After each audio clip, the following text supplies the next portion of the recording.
Hello my dear friends and masters, welcome back to our channel oneness vegetarianism. నా పేరు స్వప్నేశ్వరి. ముందుగా మనందరి గురువు అయిన డాక్టర్ బ్రహ్మశ్రీ పితామహ పత్రి సార్కి నా యొక్క అనంతకోటి ఆత్మ ప్రణామాలు.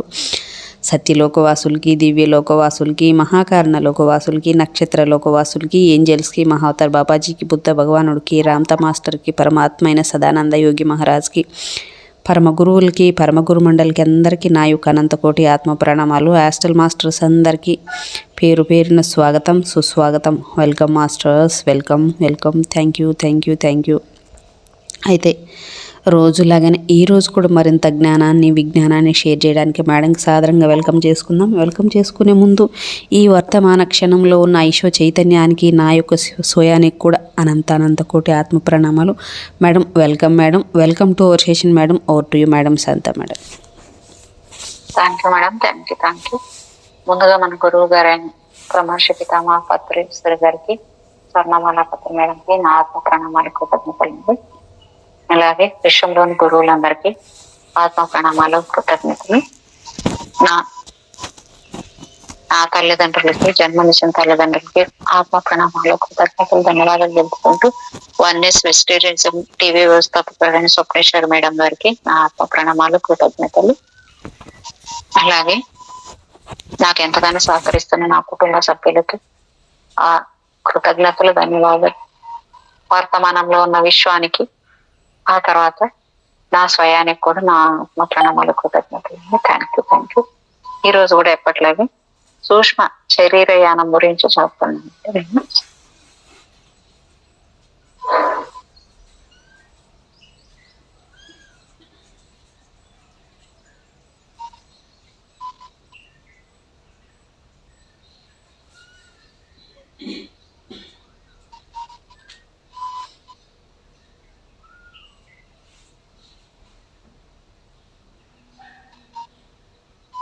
రాఫెల్ గారు చెప్తున్నారన్నమాట ఈమెకి, నువ్వు నన్ను అనుసరించు అని చెప్పి రాఫెల్ పైకప్పులోంచి సగం దూరం మాయమైపోయారంట.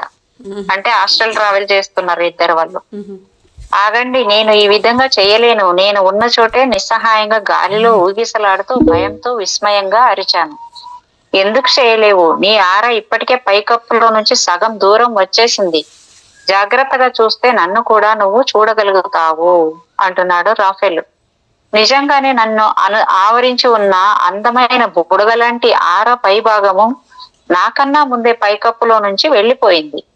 నేను నిశితంగా చూసినప్పుడు రాఫెల్ ను నేను ఇప్పటికీ చూడగలుగుతున్నాను అని, ఆ ఘన పదార్థపు ఉపరితలం పారదర్శకంగా ఉన్నట్లు కనిపిస్తోంది అని. అయ్యో, నా ఆర తప్పకుండా గాయపడి ఉంటుంది. నేను ఆర్భాటం చేసి దానిలో కొంత దారుణమైన ముదురు పసుపు వర్ణపు చారలను నేను చూడగలుగుతున్నాను. అది కేవలం భయం మాత్రమే. ఆ నమూనాను స్వయంగా నువ్వే రూపకల్పన చేసుకున్నావు. స్థూల రూపానికి సంబంధించినదిగా నువ్వు కోరుకుంటే కనుక అవశ్యంగానే మనం కిటికీలో నుంచి వెళ్ళవచ్చు అంటూ రాఫెల్ నవ్వాడు. వద్దు, దయచేసి మీ చేతిని అందించి నన్ను పైకి లాగండి. నేను దీనికి బొత్తిగా అలవాటు పడలేకపోతున్నాను. నేను ఆతృతతో కష్టం మీద శ్వాస తీసుకోగలిగాను. ఇంకా నవ్వుతూనే ఉన్న దయామయుడై నా మిత్రుడు పొగలా ఉన్న నా చేతి వేళ్లను చేజిక్కించుకున్నాడు. మేము ఇరువురము కలిసి నెమ్మదిగా పై వైపుకు తేలుతూ వెళ్ళాం. మాకు ఏ అవరోధము కలగలేదు. త్వరలోనే మేము మా ఇంటి పైకప్పు మీద వేలాడుతూ ఉన్నాం. మబ్బులేవి లేకుండా నిర్మలంగా ప్రకాశిస్తున్న చంద్రుడి చల్లని కాంతిలో ఇళ్ల పైకప్పులన్నీ వెన్నెలతో జలకాలాడుతున్నాయి. వ్యవసాయ గృహము వినూత్న రీతిలో దర్శనమిస్తుండడాన్ని నేను విస్మయంతో చూశాను.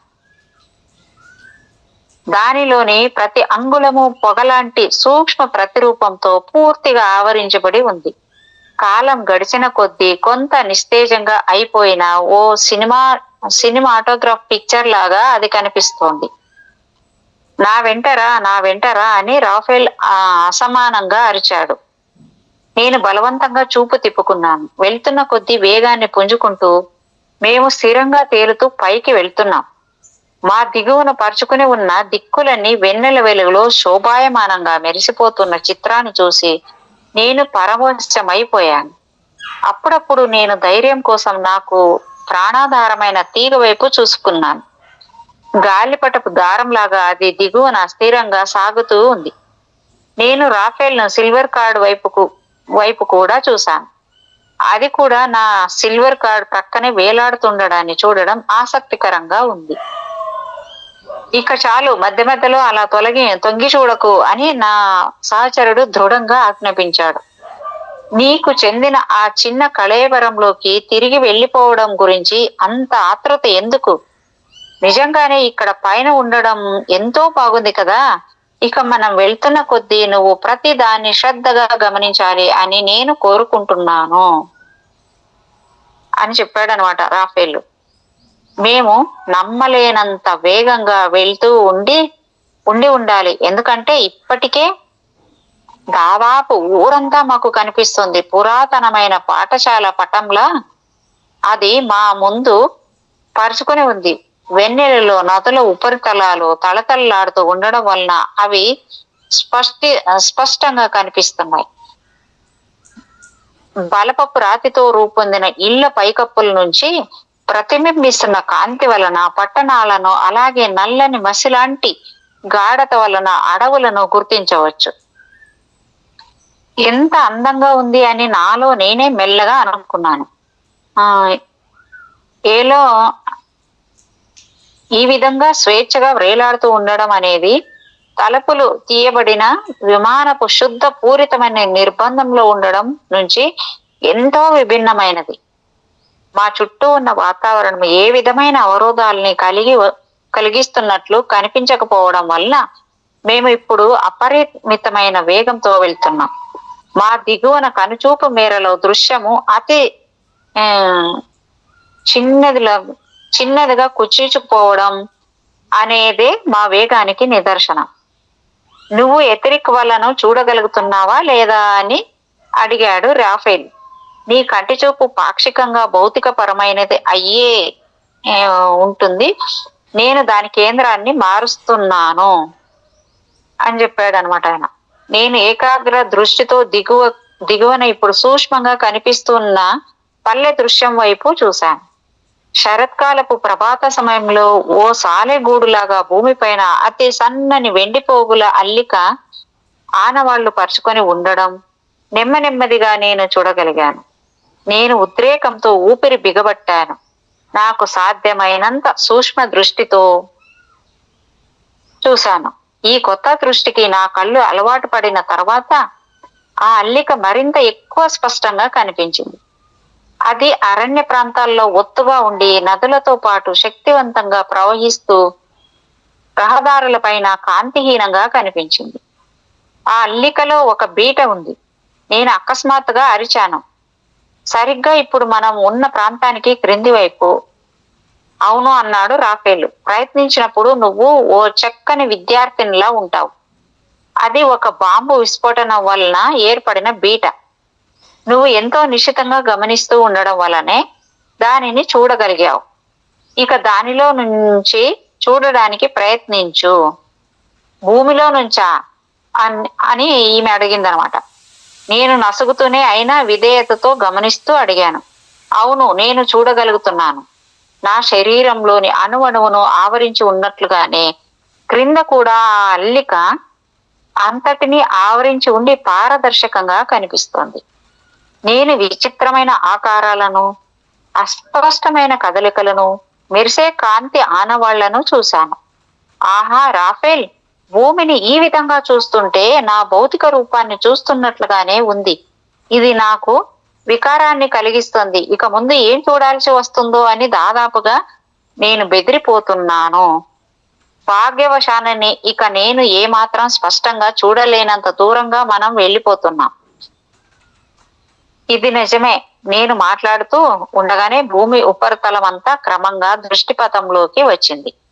దృష్టిలోని భూమి పేలవమైన వెండి రంగులో ఉన్న బ్రహ్మాండమైన బంతిలాగా మా క్రింద వేలాడుతూ ఉంది. దానిపై అక్కడక్కడ పెద్ద పెద్ద ఇనుప మచ్చల్లాంటివి కనిపిస్తున్నాయి. వెండి రంగు అంతా సముద్రమని, ఆ ఇనుప మచ్చల్లా కనిపిస్తున్నది భూభాగమని నేను గ్రహించగలిగాను. అవును, నేను చూడగలుగుతున్నాను. గుండ్రంగా ఉన్న భూమి ఉపరితలం చుట్టూ అంచులా నీలిరంగులో అది ప్రకాశిస్తోంది. నేను గుసగుసలాడినట్లుగా అన్నాను. ఆ దృశ్యము నిగూఢమైన దివ్య సౌందర్యం వలన మా స్వరాలు మూగబోయాయి. సుదూరంలో మా ఎడం వైపు వేలాడుతున్న చంద్రుడు ఎంతో జడంగా చల్లగా కనిపిస్తున్నాడు. భూమండలం లాగా అది జీవం తొణకిసలాడుతున్నట్లు కనిపించడం లేదు. అలాగే దాని చుట్టూ ఏ విధమైన ఎతిరిక్ అల్లికను నేను చూడలేకపోయాను. అద్దం లాంటి ఉపరితలం గల మోటైన ఒక పెద్ద గాజు గోళంలాగా అది మరుగున ఉన్న సూర్యుడి కిరణాలను కళ్ళు మిరమిట్లు గొల్పే ప్రకాశంతో ప్రతిబింబిస్తోంది. మేము చంద్రుడిని దాటి వచ్చేసిన తర్వాత మాత్రమే నా కళ్ళు సౌకర్యవంతంగా దానిని చూడగలిగాయి. మనం భూమండలపు ఉపరితలాన్ని వదిలి వెళ్ళబోతున్నాము కనుక నీకు కొద్దిగా మెలిపెట్టినట్లు అనిపించవచ్చు, కానీ నిర్భయంగా ప్రయాణాన్ని కొనసాగించు అంటూ నా సహా యాత్రికుడి సాంత్వనపరిచే స్వరం వినిపించింది. నేను మాట్లాడబోయేలోగా అతి బలమైన గాలి తాకిడిలాగా నన్ను ఏదో బలంగా పేల్చినట్లుగా లాగడాన్ని నేను అనుభూతి చెందడం మొదలుపెట్టాను. కానీ గది లోకప్పు నుంచి మరి పెంకులు పరిచిన ఇంటి పైకప్పు నుంచి ఏమాత్రం భయపడకుండా ప్రయాణించిన నేను ఈ చిన్నపాటి పెనుగాలి చేత బెదిరిపోవడం లేదు. నేను మొండిగా ముందుకు తోసుకుంటూ వెళ్తూనే ఉన్నాను. అప్పుడు అకస్మాత్తుగా నన్ను బలంగా లాగుతున్నట్లుగా అనిపించడం తగ్గిపోయింది. కాయలో నుంచి బఠానీ గింజ బయటపడినట్లుగా నేను నిశ్శబ్దంగా ఉన్న శూన్యంలో ముందుకు బాణంలా దూసుకుపోయాను. Raphael, Raphael! నేను వెర్రిగా కేకలు పెట్టాను. మీరు ఎక్కడ ఉన్నారు? మీరు నాకు కనిపించడం లేదు అని. నేను ఇక్కడ ఉన్నాను. నువ్వు త్వరలోని ఈ పలుచని వాతావరణంలో నన్ను చూడడం నేర్చుకుంటావు. దిగులు పడకు, కేవలం నన్ను అనుసరించు. ఇప్పుడు భూమండలపు సూక్ష్మ శరీర బుడగను చూడు. ఏమిటి? నేను నమ్మలేనట్లు అడిగాను. అయినప్పటికీ క్రింది నిశితంగా చూస్తూనే ఉన్నాను. క్రిందికి నా దిగువన ఉన్న దృశ్యం శోభాయమానంగా అనూహ్యమైనదిగా ఉంది. నాకు రాఫేల్కు ఉన్నట్లుగానే రకరకాల కాంతులు వెదజల్లుతున్న అనేక ప్రకాశవంతమైన రంగులు గల ఓ అందమైన పెద్ద బుడగ మధ్యలో సమతుల్యంగా ఉండి మా కంటికి వేగంగా చిన్నదైపోతూ కనిపిస్తున్న భూమి అక్కడ శూన్యంలో వేలాడుతూ ఉంది. ఈ మార్మికమైన గోళంపై దివ్య వర్ణాలు ఒక్కదాన్ని ఒకటి వెంబడిస్తూ దాని ఉపరితలంపై వలయాకారంలో తిరుగుతూ వేగవంతమైన అలల్లాంటి కదలికలతో ఒకదానితో ఒకటి కలగలిసి పోతున్నాయి. ఈ అవాస్తవ వర్ణాల ఎదురుగా ముదురు రంగులో కనిపిస్తూ విచారంతో జాగ్రత్తగా గమనిస్తున్నట్లుగా భూమి ఆ అల్లికలో నుంచి మా వైపు రెప్ప వేయకుండా చూస్తున్నట్లు కనిపించింది. అయితే భూమికి కూడా ఓ సూక్ష్మ శరీరం ఉందన్నమాట.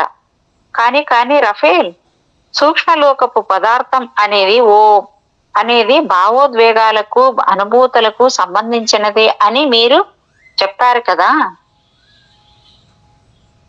నేను గట్టిగా అరిచాను. అతను చెబుతున్నది అనుచితమైనదని తెలియాలనే కొద్దిపాటి ఆశతో. భూమి ఎందుకు అనుభూతులకు లోను కాకూడదు అన్నదాని గురించి నువ్వు ఏ కారణమైనా నాకు చూపించగలవా అన్నాడు నా సహచరుడు. నిజంగా జవాబు ఇవ్వలేని సూచనలో మరొకదాన్ని చేయడం ద్వారా తనదే పైచేయి అని నిరూపిస్తే నేను మాట మార్చడానికి ప్రయత్నించాను. భూమండలపు ఆరాలో కొన్ని ముదురు రంగు చారలు నాకు కనిపిస్తున్నాయి.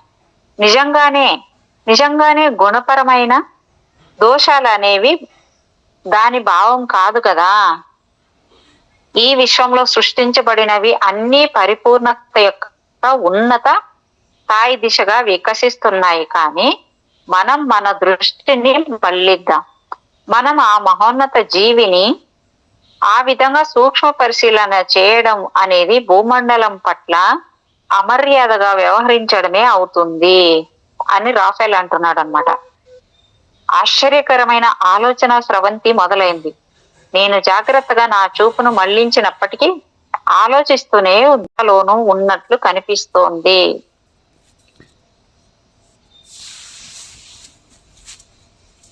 కానీ నేను తడబడుతూ అన్నాను, భూమండలము కూడా మానవాళి పట్ల దుఃఖంతో ఉంది అనేది దాని భావం కాదు కదా.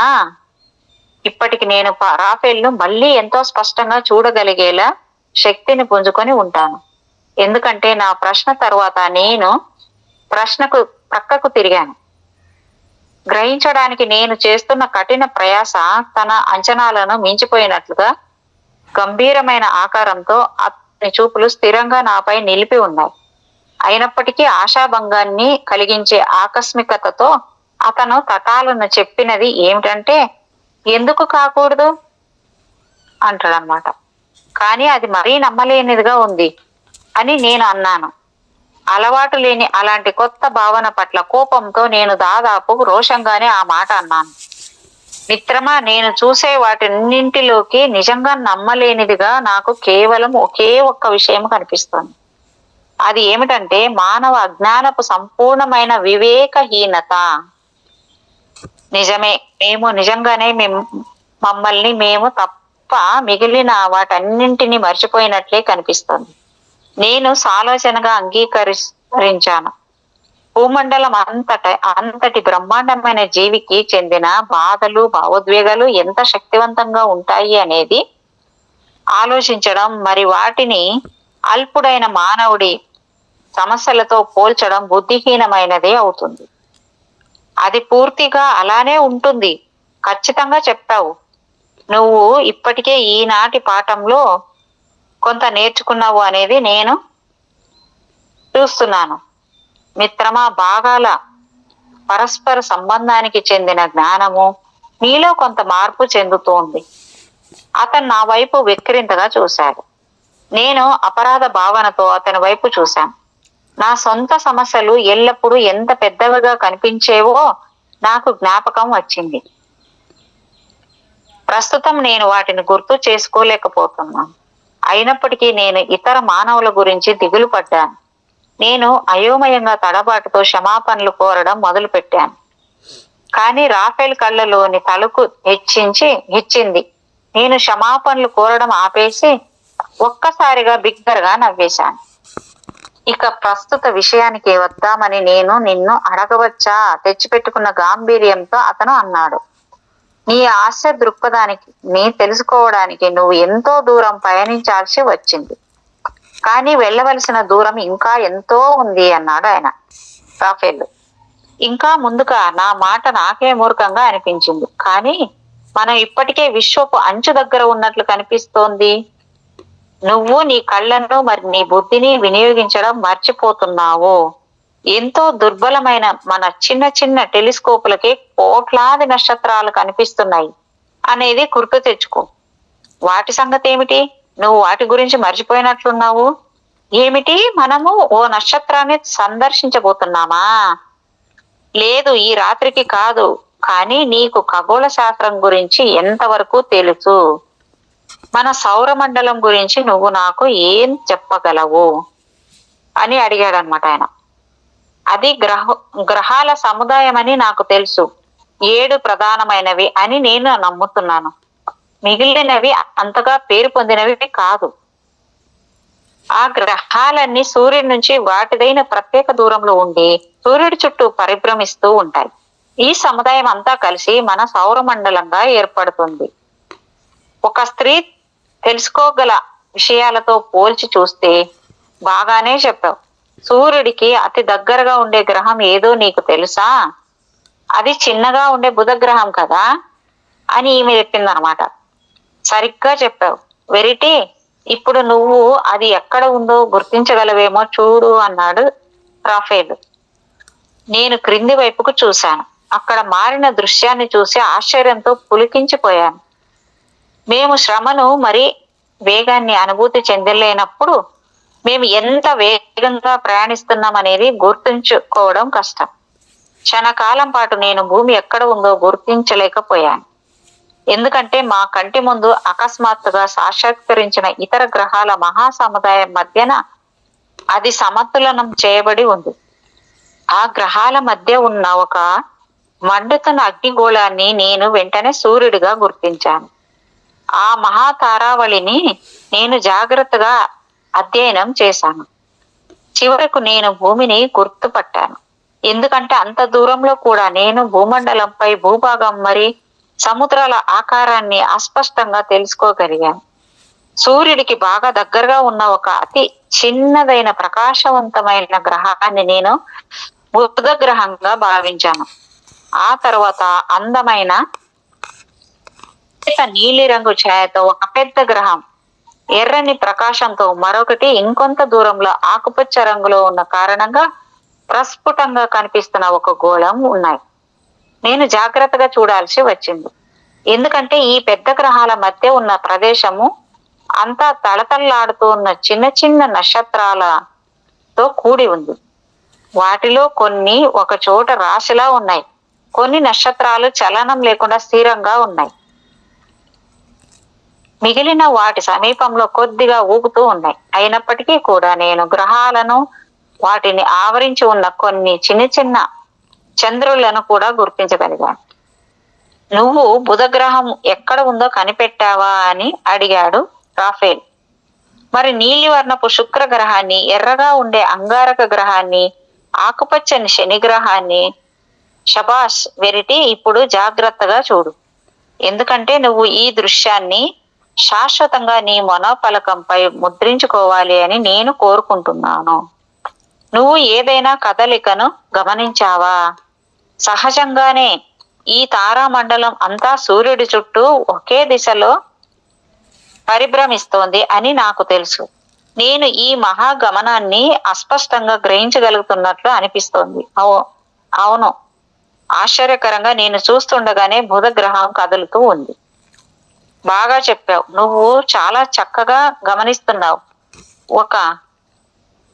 ఇక మన సౌరమండలం ఎక్కడ అంతమవుతుందో నువ్వు చెప్పగలవా?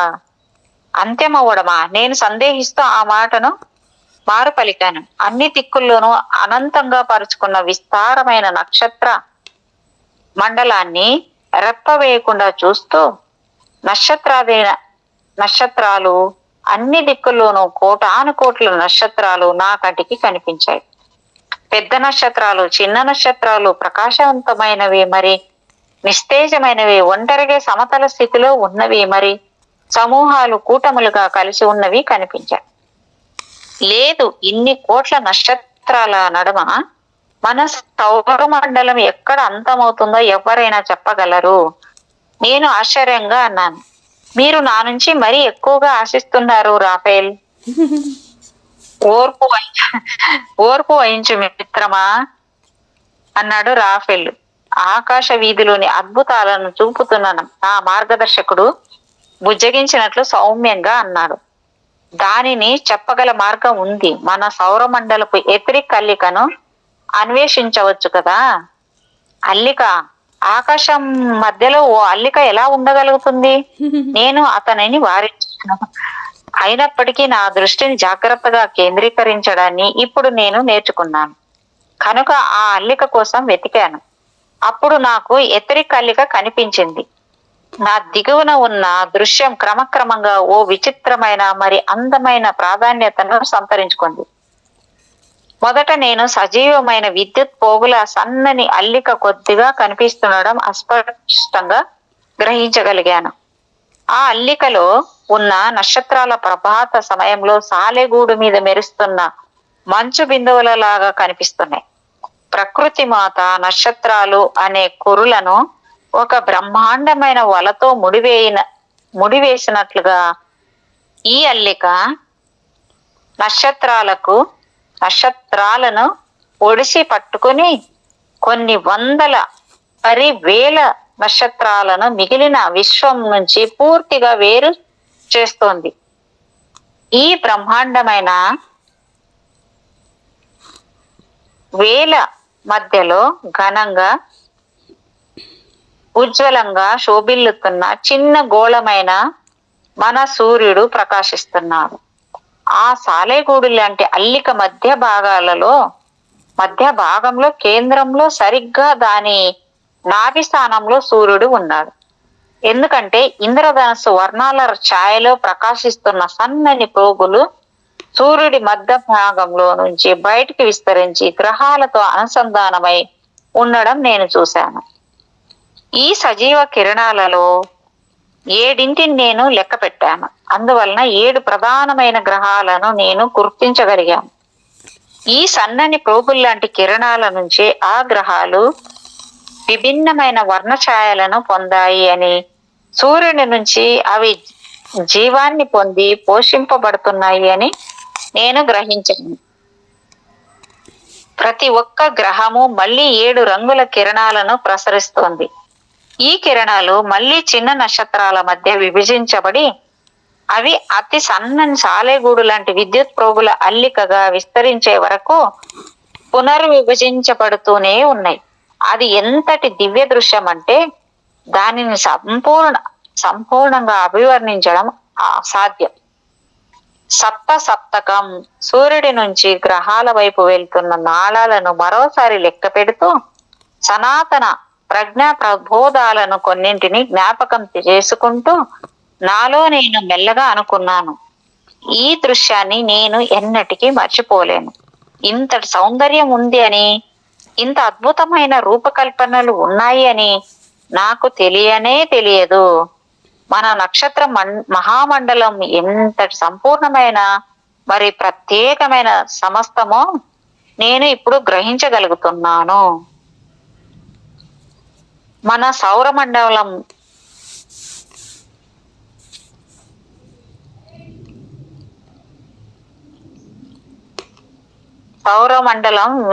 వీడు అనే సంఖ్య ఆధారంగా రూపొందించింది.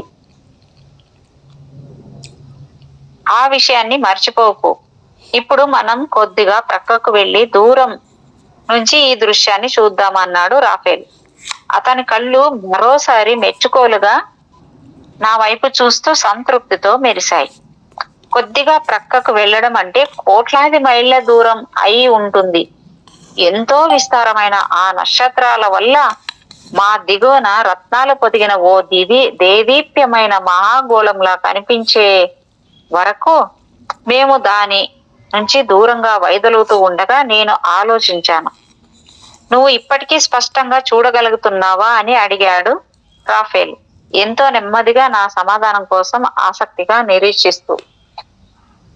నేను జాగ్రత్తగా చూశాను. నేను ఇప్పటికీ ఆ ఉపరితలాన్ని చాలా చక్కగా చూడగలుగుతున్నాను.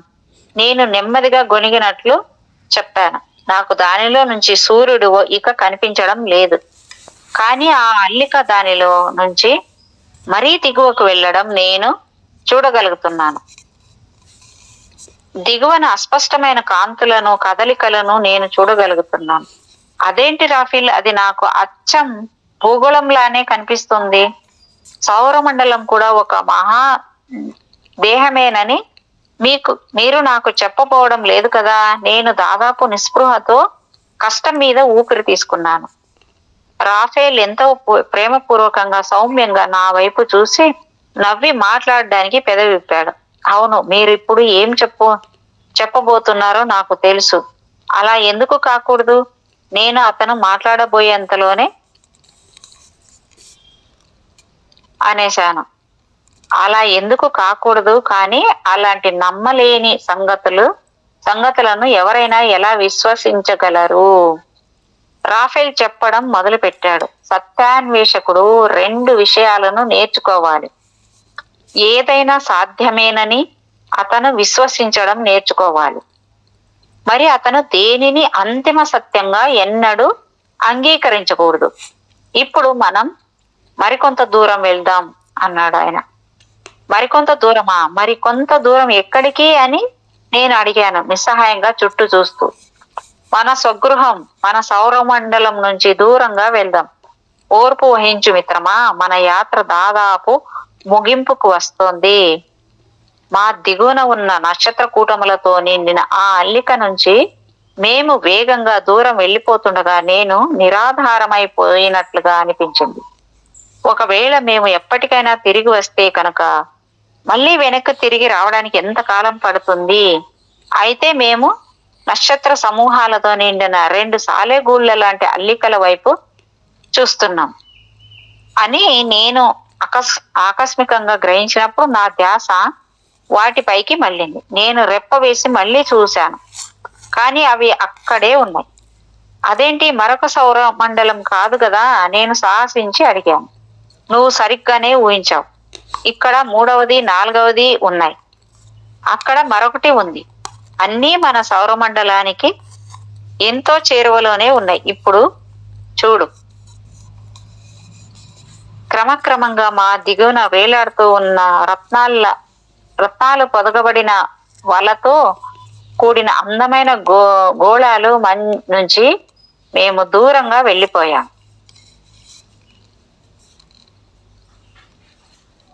త్వరలోనే నేను మన సౌర మండలానికి ఇతర సౌర మండలాలకు మధ్య భేదాన్ని గుర్తించలేకపోయాను. వెనక్కి తిరిగి చూడు, నిర్ఘాంతపోవద్దు అని ఆజ్ఞాపించాడు రాఫేల్. నేను వెనక్కి తిరిగి క్రిందకు చూశాను. మేము బంగారు వర్ణంలో ఉన్న ఒక బ్రహ్మాండమైన నక్షత్రం పైకి చేరుకున్నామని గ్రహించాను. ఆ సౌర మండలాలు అన్ని ఇప్పుడు మా కంటికి ఎంత చిన్నవిగా కనిపిస్తున్నాయి అంటే అవి కాంతలీనుతున్న గ్రహాలలా ఉన్నాయి. ఆ సౌర మండలాలన్నీ ఒక బ్రహ్మాండమైన బంగారు రంగు నక్షత్రపు కక్షలో పరిభ్రమిస్తున్నాయి. ఈ నక్షత్రమే వాటి సూర్యుడు అనేది స్పష్టంగా తెలిసిపోతుంది. అయితే మన సౌర మండలం అనేది మరింత పెద్ద సౌర మండలం లోని భాగమే అన్నమాట. అవును, నేను ఆ విషయాన్ని విన్నట్లు జ్ఞాపకం ఉంది. విపరీతమైన ఆశ్చర్యంతో నేను మెల్లగా అనుకున్నాను, కానీ అలాంటప్పుడు ఈ మహా సౌర మండలానికి కూడా విస్తారమైన ఎలక్ట్రిక్ అల్లిక ఉంటుందా? అవును మిత్రమా, ఒక విధంగా ఉంటుంది. కానీ ఇక్కడ మన అల్పమైన ఊహలకు మించిన మహత్తరమైన నిగూఢ రహస్యాలను మనం కొంచెం ప్రస్తావించుకున్నాం. నువ్వు ఈ రాత్రికి తగినంత కృషి చేశావు కనుక ఇక మనం ఇంటికి తిరిగి వెళ్ళిపోదాం.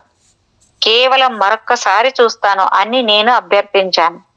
ఎంతో దూరంలో ఉండడం వల్ల అతి చిన్నవిగా కనిపిస్తున్న కోట్లాది నక్షత్రాల నేపథ్యం ముందు ప్రస్ఫుటంగా కనిపిస్తూ మా దిగువన సువిశాలంగా క్రమ పద్ధతిలో ఉన్న సౌర మండలాల ముగ్ధ మనోహర సౌందర్యాన్ని రెప్ప వేయకుండా అపేక్షగా చూస్తూ నిశ్చితంగా కేంద్రీకరించిన నా దృష్టిని చివరకు నేను విశ్రమింపజేశాను. ఆ ఎత్రి కల్లికలు క్రమక్రమంగా నా కంటికి అస్పష్టమైపోయాయి. అని విడదీయలేనంతగా కలగలిసిపోయిన అన్ని పరిమాణాల్లోని నక్షత్రాలే ఓ తప్ప నాకు ఇంకేమీ కనిపించలేదు. ఆహా రాఫేల్, నేను గాఢంగా నిట్టూరుస్తూ అన్నాను. ఇప్పుడు ఆకాశం ఎప్పటిలానే మామూలుగానే కనిపిస్తోంది. నేను చూసిన దాన్ని నేను దాదాపు నమ్మలేకపోతున్నాను. బహుశా ఒకవేళ నన్ను ఆ వాక్యాన్ని పూర్తి చేయడానికి నేను భయపడ్డాను. నేను నిన్ను సమ్మోహనానికి గురి చేస్తున్నాను అనేదేమో నా మిత్రుడి స్వరం నిశ్చలంగా వినిపించింది. నువ్వు మోసగించబడడానికి సిద్ధంగా లేకపోవడం నాకు సంతోషంగా ఉంది. అది ఎంతో ప్రశంసనీయమైనది. కానీ నేను నిన్ను నా సమ్మోహన పరచలేదు వెరిటీ.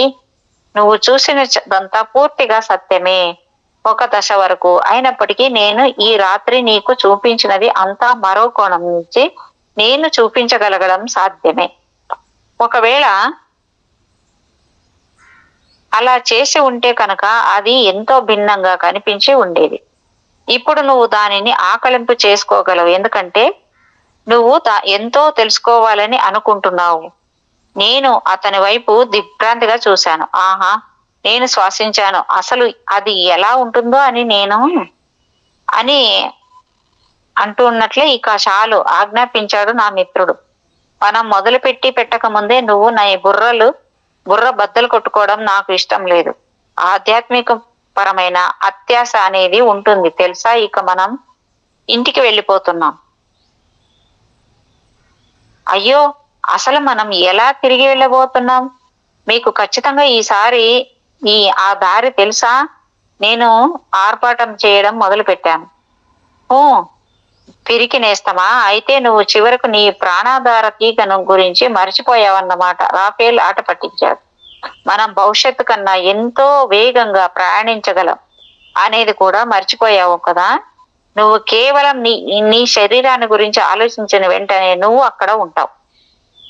దీనమైన నా చిన్ని శరీరము మీరు నాకు చూపించిన దానంతటి నడుమ ఒక ధూళి కణంలోని దశలక్షాంశమైన భాగంగా అది ఎక్కడో ఉండి ఉంటుంది. ఎంతో అల్పమైనది అయినా కానీ అది నా చిన్నారి స్వగృహం. నేను త్వరగా వెనక్కు వెళ్ళి అది ఇంకా సురక్షితంగానే ఉందో లేదో చూడాలి. మీరు రండి రాఫేల్ అన్నదనమాట ఈమె. నేను బయలుదేరగానే కుదుపులా అనిపించింది. బలంగా లాగబడినట్లు అయ్యింది. ఆ తర్వాత ఇక ఏమీ జరగలేదు. నేను చుట్టూ చూశాను కానీ అంతా చీకటిమయంగానే ఉంది. నాకు ఒక్కసారిగా విపరీతమైన భయం కలిగింది. రాఫేల్ రాఫేల్ అని గట్టిగా అరిచాను. అప్పుడు చీకట్లో నుంచి నా పడక గది కిటికీ నా వైపు కళ్ళు మిటకరించి చూస్తుండడం నేను గ్రహించాను. రాఫేల్ వెళ్ళిపోయాడు. నేను మరోసారి భూమిపైకి తిరిగి వచ్చాను.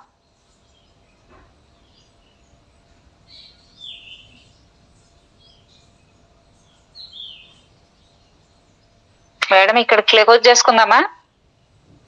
అట్లే మేడం, సరేలే మేడం. Thank you. ఇప్పుడు 77 పేజీలు అయిపోయినాయి మేడం ఈ రోజుకి. 77. ఓకే ఓకే, రాసుకుంటే మంచిది. అది మళ్ళీ గుర్తుండక రేపు ఎతకాల్సి వస్తుంది.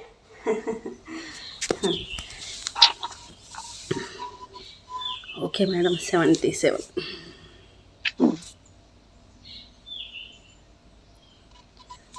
Okay madam, thank you madam, thank you.